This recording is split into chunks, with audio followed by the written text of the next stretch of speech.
Well, somebody please explain to me what Shelby Harris just did. Are is this game being played just so the referees can just pull the strings and the players are like marionettes? Are the players just incidental? What in the hell was that? That's two snaps that their snapper almost snapped over the holder's head. And it wasn't because of Shelby Harris, that's for goddamn sure. This game is being controlled. It's like rent control in New York City. Well, this is referee controlled football. We wouldn't have what we have if it weren't for the penalties they were calling on them, and they wouldn't have had the opportunity to even score points if it weren't for what the referees gave them. And the fact that they couldn't snap the ball afterwards anyway, and the quarterback couldn't catch the snap, doesn't seem to make any difference because they did buy them 3 points and the ball to begin the second half of the game. Now, I'll get to Stefanski, who I want fired tomorrow. All right. What is the point of bringing in a trick offense scheme when you're at the goal line, you're moving the ball down the field, you take your quarterback off the field, and you have a running back taking direct snaps? That almost bit us in the ass because it was a miracle that he held on to the damn thing. I don't know what Kevin Stefanski thinks of. He thinks he's too fucking smart for the room. I'm tired of him. I want him to go. It makes no sense. 2 Wildcat plays in a row. Fire him, please. He's the reason the players have no hope. It's not because they're in Cleveland. It's because of him. They don't believe in this. The play calling, they don't believe in any of it. It's pathetic. And that's exactly right. He bobbled that and he had to catch it with his left hand. And he's not a guy who's Mr. Hands, Judkins. It's just an incredibly stupid thing to do. Here's another thing. I would have been much more satisfied had Minkah Fitzpatrick's career come to an end on the field and he was crippled for life. And I don't mean I'm being facetious. I'm being serious. This motherfucker took Nick Chubb's career away from him, took the Hall of Fame away from him. I saw him on the ground and I was praying. I was praying that he'd be done. I got no use for people who target people like that at all. Bronx says it right. It's a trap game for both teams. Isn't that the truth? These two teams are horrible. Honest to God, horrible. Now, I'll tell you what I think of Dillon Gabriel. Okay, there. All right. He stinks. You want to know the truth? If he's not throwing the ball down the middle, he has no accuracy. Did you see the touch pass he attempted to Fannin, who was wide open? The ball just sailed 4 yards over his head. He's got no ability to throw that. Anything outside the hashes, he can't throw. The ball takes too long to get there. He's inaccurate. The ball sails on him consistently. He's not any good. So Browns fans, don't get excited about Dillon Gabriel. He's never going to amount to anything. I've seen enough, and I've seen enough of quarterbacks in Cleveland to know that playing more football isn't going to make him have a stronger arm or be able to throw across his body or be able to throw outside patterns. His improvement of completion is not going to it's not going to be corrected over a career. He's nothing.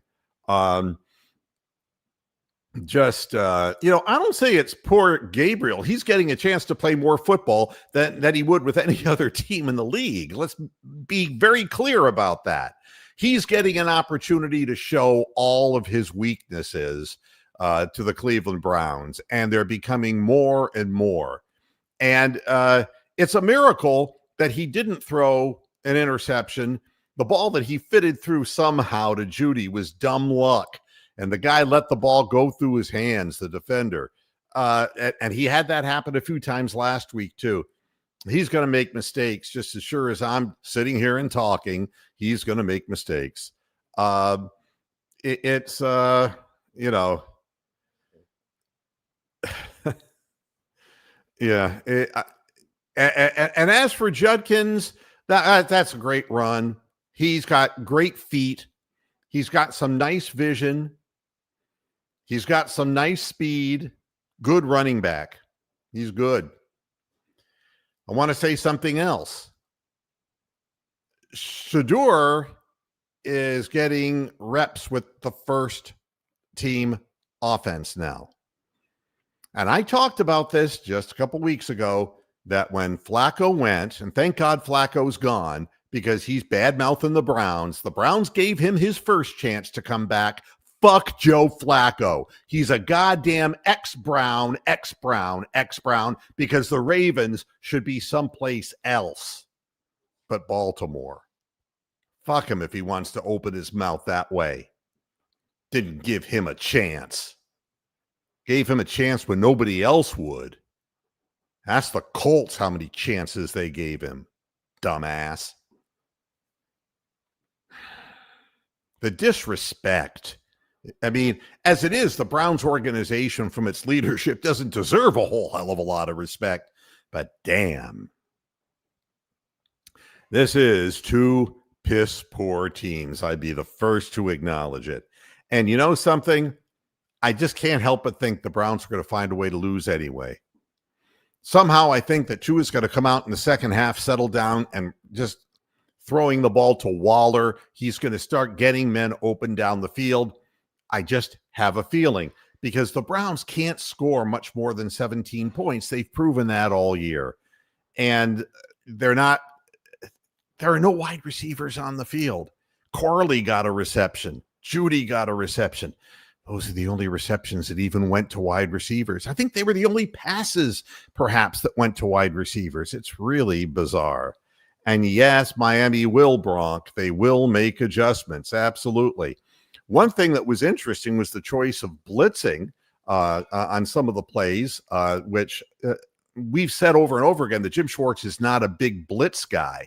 But it forced some pressure on Tua. And I think that that's sometimes what you have to do is you got to mix up your looks.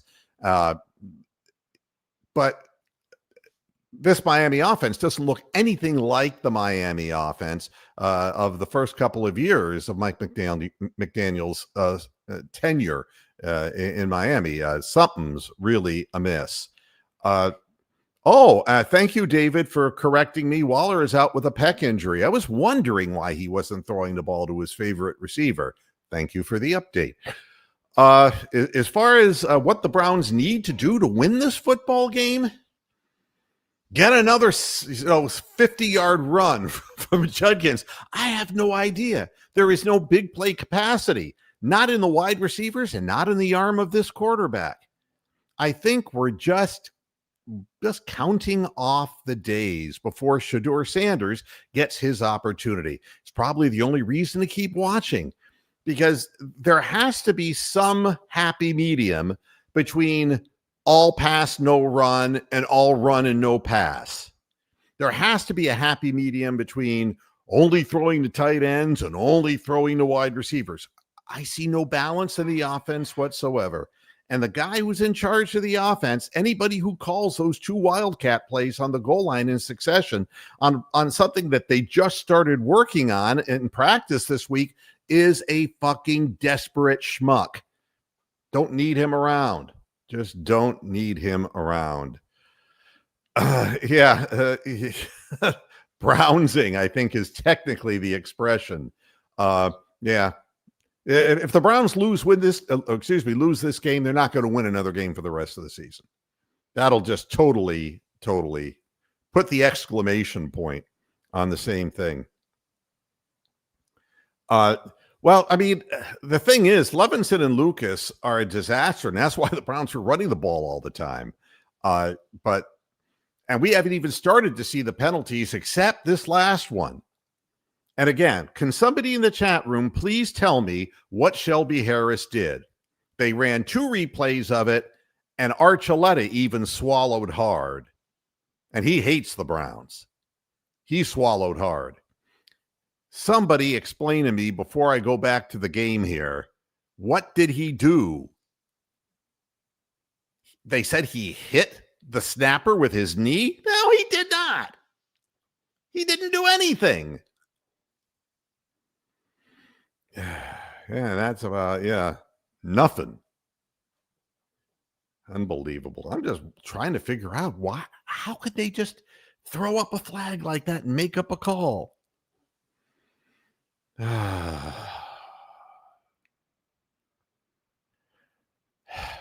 Well, you have a second half. The defense has to come out and make an early stand. You know that the Dolphins have got something in their hip pocket and that they're going to go to it to begin the second half. They also believe that the Browns are not going to put another 17 points on the board against them in the second half of the game. And the way the game started, the only way the Browns were moving the ball were because of penalties that were called on the Dolphins. So, I don't know. Yeah. So is Cleveland, Purdue. So is Cleveland. And both of these teams are not even serious NFL teams at this point in time. And you know they're going to be keying on Judkins, and still Sampson doesn't get much playing time, and there's Jerome Ford out on the field. I mean, I just want Stefanski out of here because he's not the answer. I don't know. The only answer might be a big fire in Jimmy Haslam's house that Mangles has to sell the team.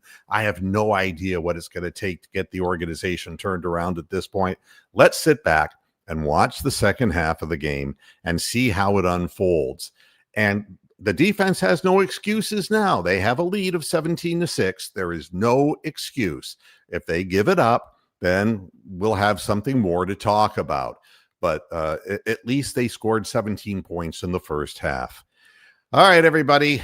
Enjoy the second half. I'll be watching it with you and keeping my fingers crossed against most hope. And I'll be seeing you right after the game on the postgame show. Thanks for tuning in, and I'll see you then. Bye-bye.